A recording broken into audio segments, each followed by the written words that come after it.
오늘은 주께서 친히 세우신 교회, 주께서 친히 세우신 교회라는 제목으로 우리 하나님 말씀 함께 나누도록 하겠습니다. 우리는 저번 주부터 기독교 본질 시리즈를 공부하고 있습니다.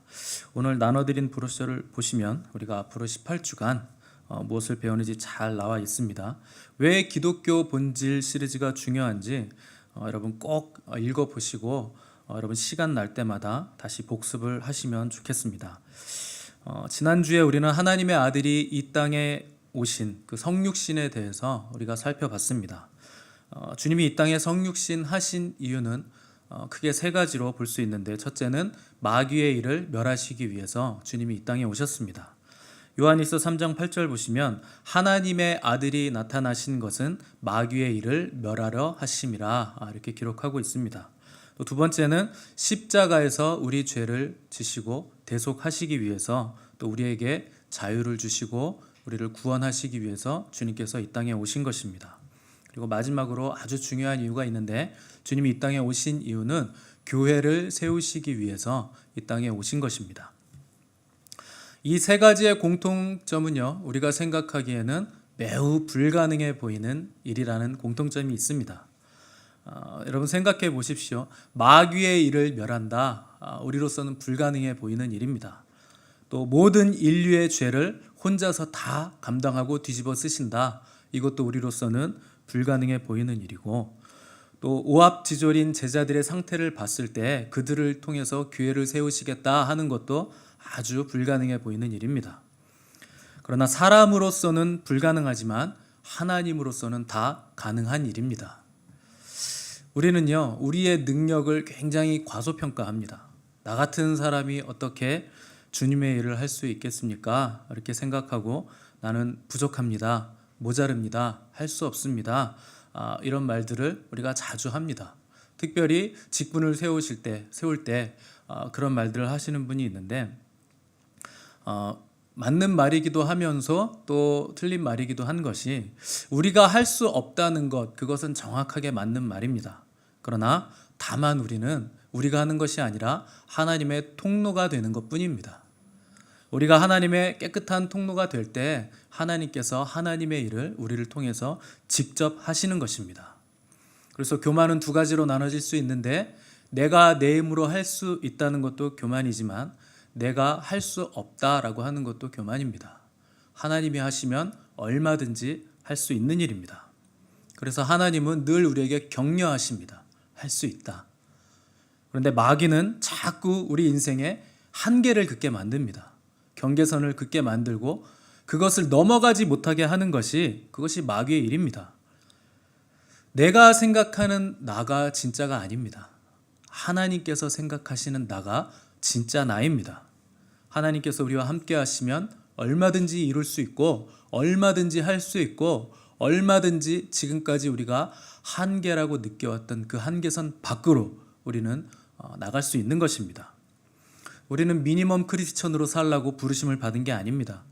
하나님이 나에게 계획하시고 나를 통해서 이루고자 하시는 그 모든 일들을 다 이루는 맥시멈 크리스찬으로 살라고 우리는 부름을 받았고 이 땅에 보내심을 받은 사람들입니다. 그렇게 사는 사람들, 그렇게 모인 사람들이 모인 공동체를 우리가 교회라고 부르는 것입니다. 오늘 본문을 보시면 우리 주님께서 처음 교회를 제정하시는 순간을 마태가 기록하고 있는데요. 이 장면이 언제쯤인가? 주님께서 오병이어의 기적을 행하시고 난 후 주님의 인기가 아주 정점을 찍었을 때, 그때 주님이 제자들과 빌립보 가이사랴 지방이라고 하는 데를 걸으시면서 대화하는 장면을 마태가 기록해 놓은 것입니다. 아주 중요한 일을 하시려고 하는 장면인데, 교회를 제정하시려고 하시는 장소가 하필 빌립보 가이사랴 지방이었다 하는 것은 아주 의미심장한 것입니다. 예수님의 활동 지역이 주로 갈릴리 지역인데, 교회를 제정하시기 위해서 갈릴리에서 빌립보 가이사랴 지방까지 가셨다. 거의 65km 정도 떨어진 곳입니다. 그러니까 갈릴리에서 북쪽으로 거의 이스라엘의 경계선 헐몬산 아래 지역까지 65km를 걸어서 제자들과 함께 빌립보 가이사랴로 가신 것입니다. 이 성경을 보시면 신약 성경을 보시면 왕이 굉장히 자주 나오죠. 당시에 이스라엘을 다스리던 왕이 나오는데 이상하게도 신약 성경에서 왕이 나왔다 하면 헤롯입니다. 무조건 헤롯 왕이 나옵니다. 아주 신기하죠. 시대가 많이 지났는데도 계속 헤롯 왕이 등장합니다. 왜 그런가? 보통 우리가 헤롯 왕이라 부를 때는요, 헤롯 대왕을 칭하는 겁니다. 이게 아버지 헤롯입니다. 이 헤롯 대왕의 헤롯 가문의 아버지 뻘이 이 헤롯 대왕이고 그의 아들들이 있는데 갈릴리 지역을 다스리던 왕은 헤롯 안티파스였고요. 또 예루살렘 지역을 다스렸던 왕이 헤롯 아킬레오. 그다음에 이스라엘 북쪽 지금 가이사랴 빌립보 지역 여기를 다스리던 왕이 헤롯 빌립입니다. 그러니까 헤롯의 아들들이 여러 명이 있으니까 그걸 분봉왕이라고 부르는데 지역을 나눠서 아들들이 다스리게 했다. 그래서 분봉왕입니다. 그러니까 신약 성경에서 왕이 나왔다 하면 헤롯 대왕 아버지, 또 그 조상 헤롯, 또 그 밑에 아들들 이렇게 여러 명의 헤롯이 나오기 때문에 왕은 다 헤롯이라고 나오는 겁니다. 특별히 빌립보 가이사랴라는 지역을 다스리던 왕은 헤롯 빌립이었습니다. 그럼 왜 이 지역이 빌립보 가이사랴인가?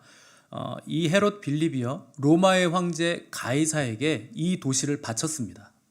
그러니까 가이사를 추모하면서 추모는 아니죠. 가이사에게 살아 있으니까 가이사에게 바쳐진 도시다. 그래서 이 지역을 가이사랴라고 지은 겁니다. 근데 그 지역을 헤롯 빌립이 다스리고 있으니까 이 도시의 이름은 가이사랴 빌립보, 빌립보 가이사랴 이렇게 이름이 지어진 것입니다. 이 지역을 가보시면요, 온 산에 구멍이 막 뻥뻥 뚫려져 있습니다. 왜 그런가? 헤롯 빌립의 취미가 하나 있었는데요. 이 신전을 만들어서 이 로마의 신상을 거기에 다 모셔놓는 그 수집 취미가 있었습니다. 그래서 그 지역에 가보시면 바위를 깎아서 신전을 만들어 놨는데 막 군데군데 구멍이 난 것처럼 뻥뻥뻥뻥 산에 전부 다 뚫려 있는데 거기가 다 우상들을 모셔놨던 굴 같은 신전입니다. 거기서 제일 당시에 1등 신이 누구냐? 판신이라고 하는데 혹시 그 영화 사자 마녀 옷장인가요? 청년들은 아실 텐데 그 영화를 보시면 톰 누스라고 하는 판신이 나오는데 상체는 사람이고 다리는 말인 신이 있습니다. 그 신이 왜 판신인가 하면 이게 펜플룻을 불거든요. 이렇게.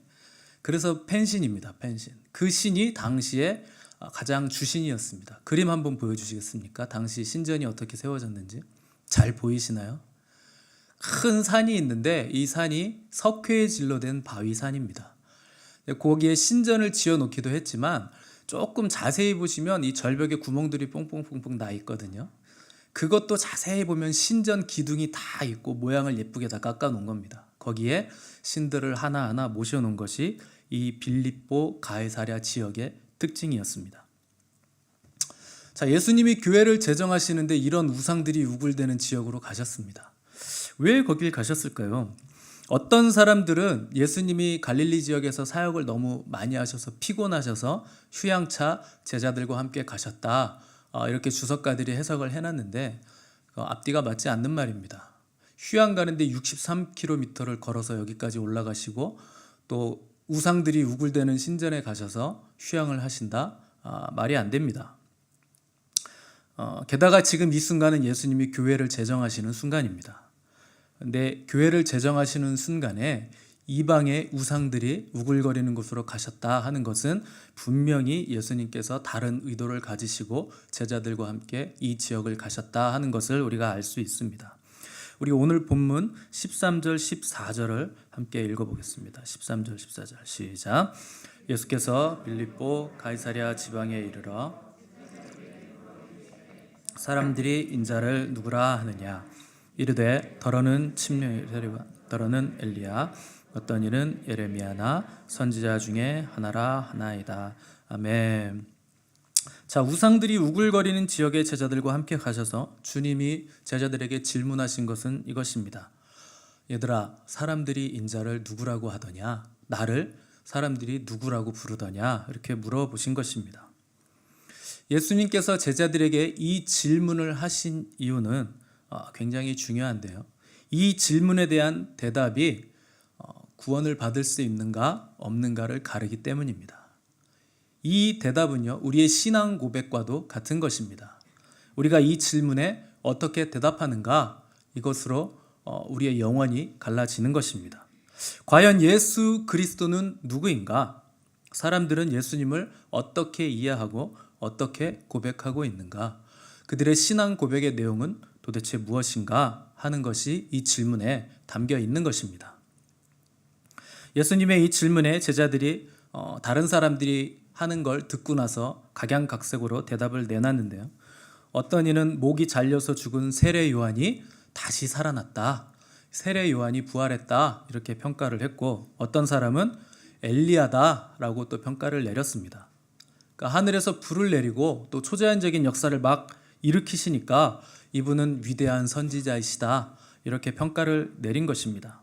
또 어떤 사람들은 예수님을 예레미야 선지자다, 이렇게 얘기했는데, 사실 어떤 평가와 고백도 예수님에 대해서 올바로 내린 신앙 고백들은 아니었습니다.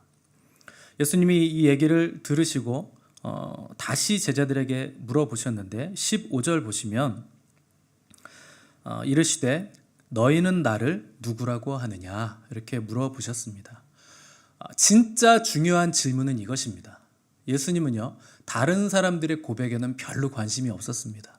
제자들이 예수님을 지금 누구라고 고백하는가, 바로 이것에 예수님의 주된 관심이 있는 것입니다. 주님은 오늘 우리에게 이 질문을 하시고 우리가 어떻게 대답하는가 하는 것에 주님의 주된 관심이 있는 것입니다. 여러분은 주님을 누구로 고백하십니까? 어떻게 고백하십니까? 이것은 매우 중요한 문제입니다.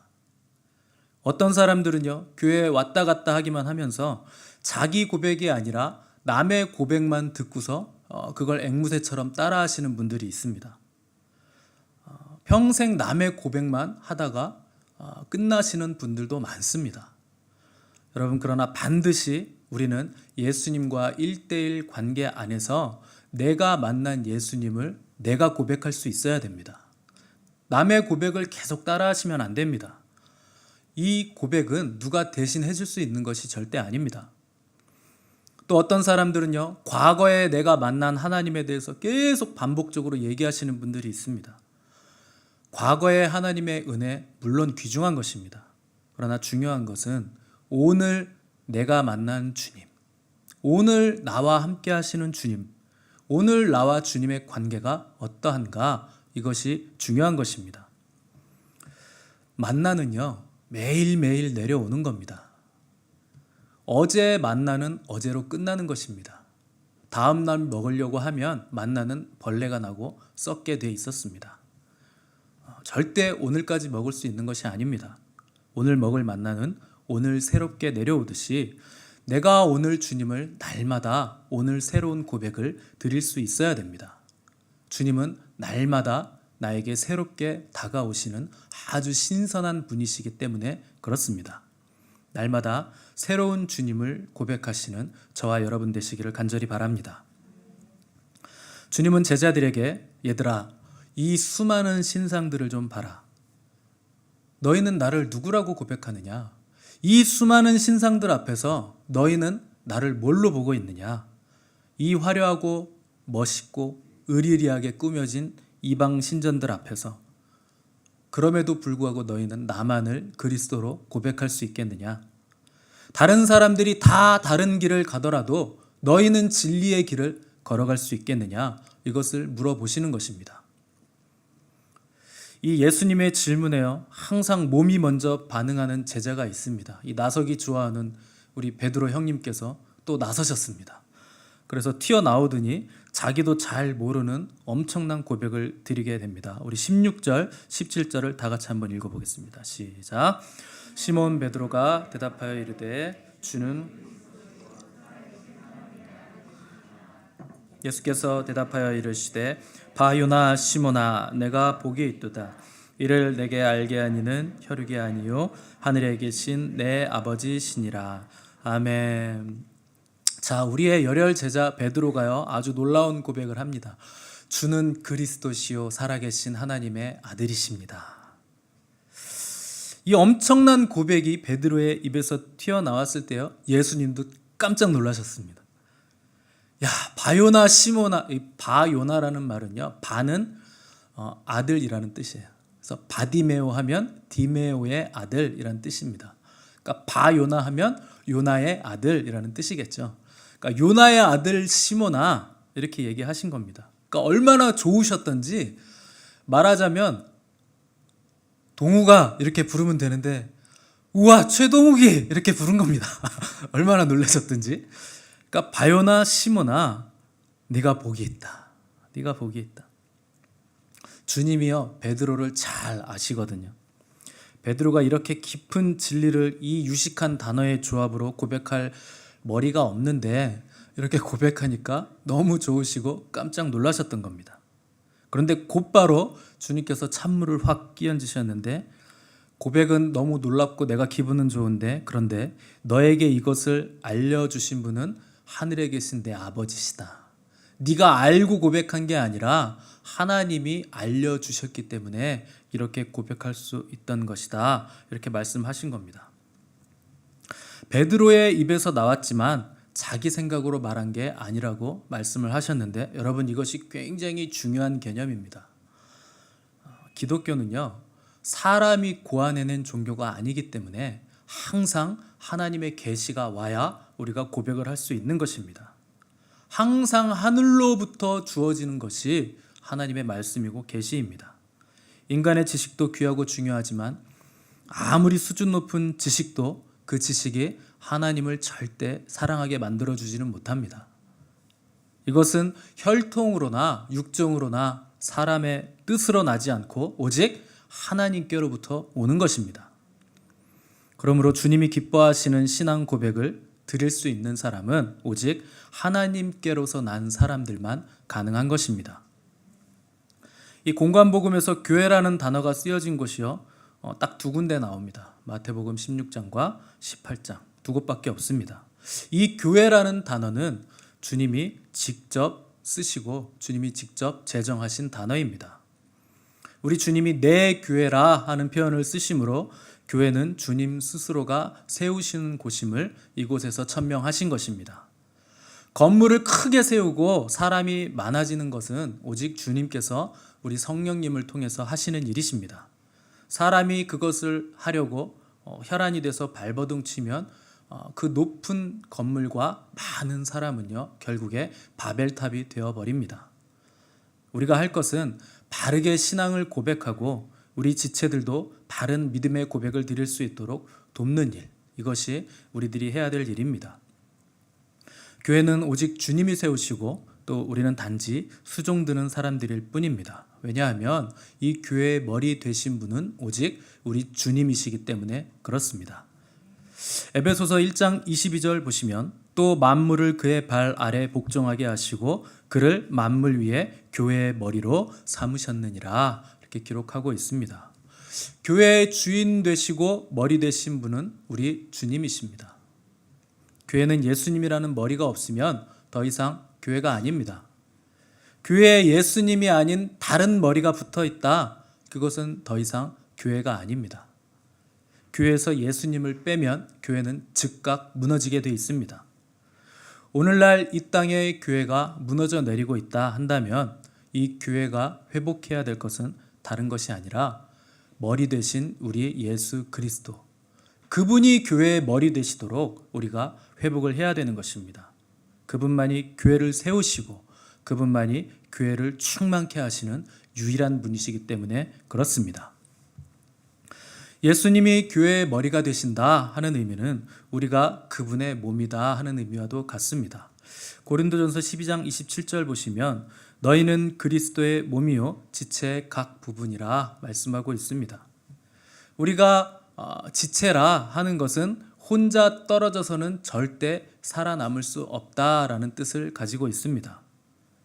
혼자 떨어져 있는 지체는요 살아있는 지체가 아닙니다. 당연하죠. 발이 떨어져 있을 수 없고 손가락이 떨어져서 혼자 걸어 다닐 수 없는 겁니다.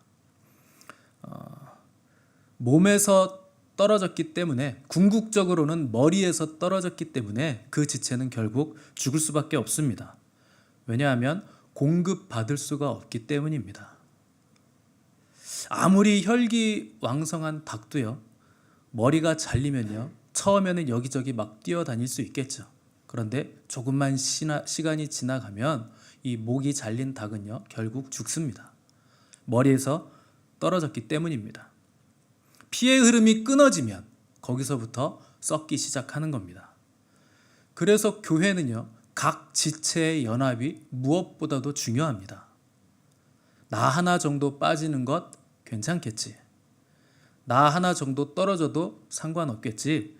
이렇게 생각하기 시작하시면 거기서부터 썩음이 시작되는 겁니다.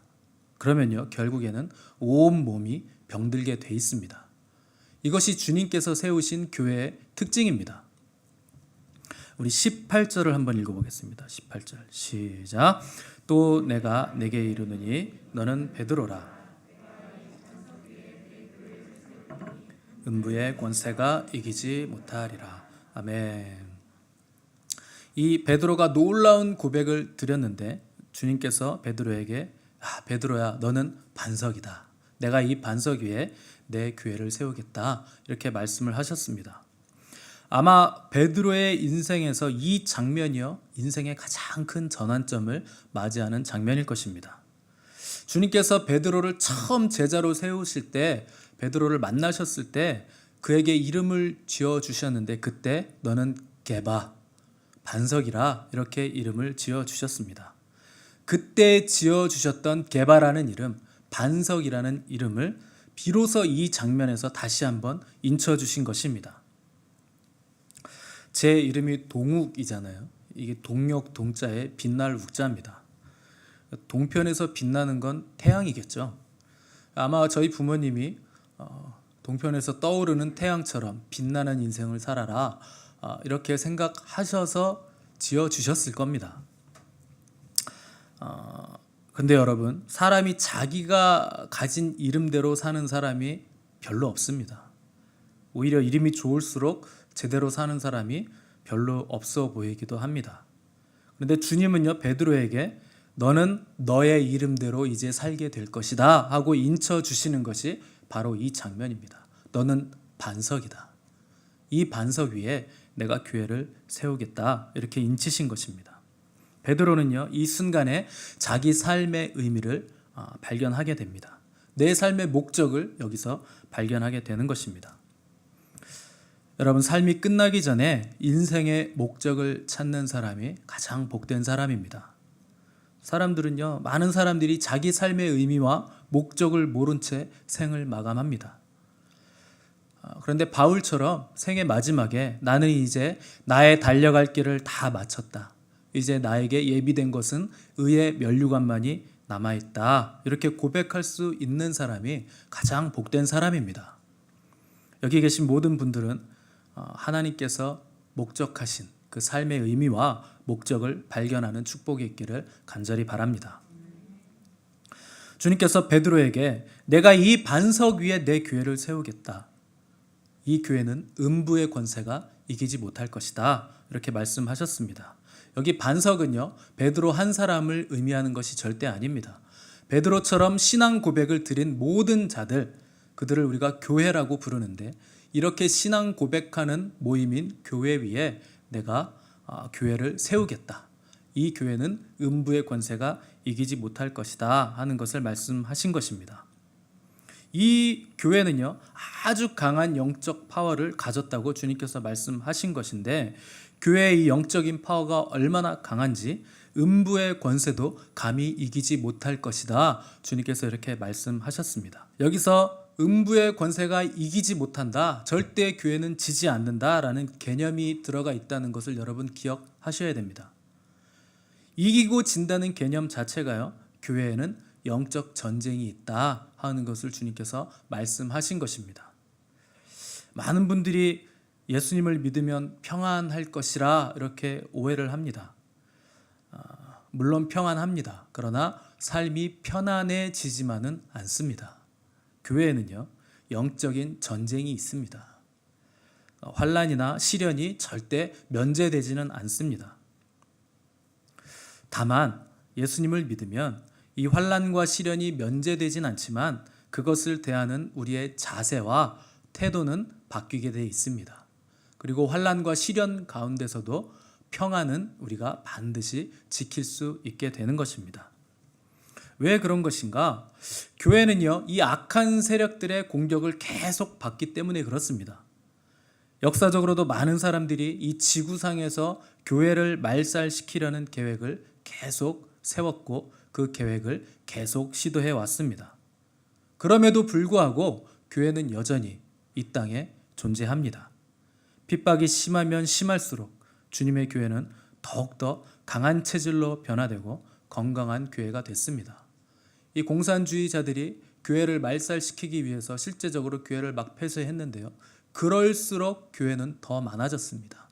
지하교회로 더 퍼져나가고 환난과 핍박이 심할수록 교회의 체질은 더욱더 강력해지는 놀라운 역사가 일어나게 됐는데 왜 그런 것인가? 교회라는 것 자체가 그런 음부의 권세들이 절대 이길 수 없는 영적 체질을 가지고 있기 때문에 핍박이 심하면 심할수록 교회는 더 체질이 강화되는 것입니다. 또한 교회는요, 주님이 세우시고 주님이 보호하시는 곳이기 때문에 그 어떤 세력도 감히 정복할 수 없는 것입니다. 주님이 세상 끝날까지 내가 너희와 함께 하겠다. 이것을 우리에게 약속하셨기 때문에 교회는 세상이 없어지기 전까지 계속 이 땅에 존재할 것입니다. 또 마지막으로 교회는 천국을 열고 닫을 수 있는 권세를 받았습니다. 19절 말씀 우리 다 함께 읽어보겠습니다. 19절 시작. 내가 천국 열쇠를 내게 주리니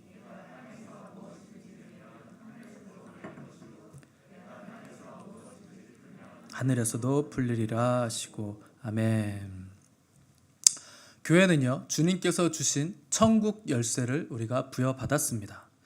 이 주님의 십자가 복음은요, 주님께서 친히 세우신 교회를 통해서 온 세상에 전파되게 될 것입니다. 교회가 아니면 주님의 복음을 전할 수 있는 다른 방법을 주님께서 주시지 않았습니다. 이 교회는 이 복음을 전할 때마다 온 열방에 천국 문의 열쇠를 가지고 천국을 열어주는 권세를 위임받았습니다. 교회가 전하는 이 복음을 받아들이는 자에게는 천국이 열려지는 것입니다. 그것을 거부하는 자들에게는 천국이 닫혀지게 될 것입니다. 여러분, 교회가 이 열쇠를 주님으로부터 받았다 하는 것을 기억하시기 바랍니다. 이 열쇠의 주인은 교회가 아니라 우리 주님이십니다. 주님이 열면 닫을 자가 없고 주님께서 닫으시면 열 자가 없는 것입니다. 교회는 이 천국의 열쇠를 맡은 주님의 청지기와도 같습니다. 청지기는 다만 맡겨진 일에 충성을 다할 뿐입니다.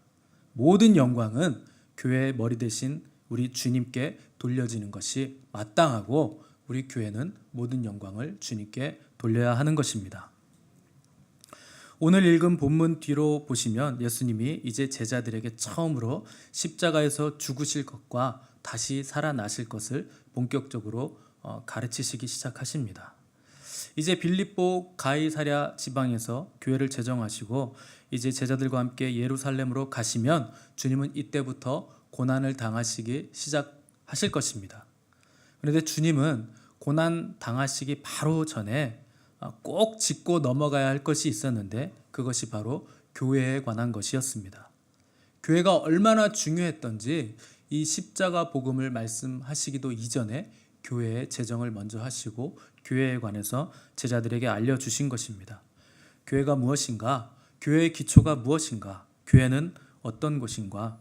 교회의 머리가 누구신가? 이것을 알지 못하면 이 주님의 고난과 죽음에 관해서 100번을 말해도 소용이 없기 때문입니다. 교회는 그토록 중요한 것입니다. 교회가 무엇인지 제대로 된 이해가 없으면 우리는 제대로 된 신앙생활도 가능하지 않게 되는 것입니다. 그래서 주님은 제자들에게 교회에 관해 이해를 시키고 나서야 비로소 자신의 고난과 죽음에 관해서 분명하게 말씀을 하신 것입니다. 여러분, 교회는 그토록 중요하고 아주 중요한 개념을 담고 있습니다. 짧은 시간이기 때문에 교회에 관한 것을 우리가 다 다룰 수는 없겠지만 앞으로도 우리는 교회에 관해서 계속 차근차근 배워 나가게 될 것입니다. 오늘 말씀을 정리해 드리겠습니다. 교회는 예수님을 향한 신앙 고백, 그것 위에 교회가 세워집니다. 이 교회의 신앙 고백의 기초는 하나님의 계시, 즉 하늘로부터 오는 말씀으로 우리가 신앙 고백을 드리는 것입니다. 교회는 예수님께서 친히 제정하시고 설립하신 기관입니다.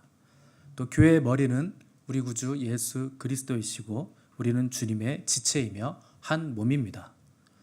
교회는 영적 싸움으로 부름을 받았고 세상 끝날까지 주님의 보호하심을 받고 있습니다. 마지막으로 교회는 주님으로부터 천국 열쇠를 부여받은 청지기입니다. 이 내용들을 꼭 기억하셔서 주님이 원하시는 교회의 본질을 놓치지 않게 되는 저와 여러분 되시기를 간절히 바랍니다.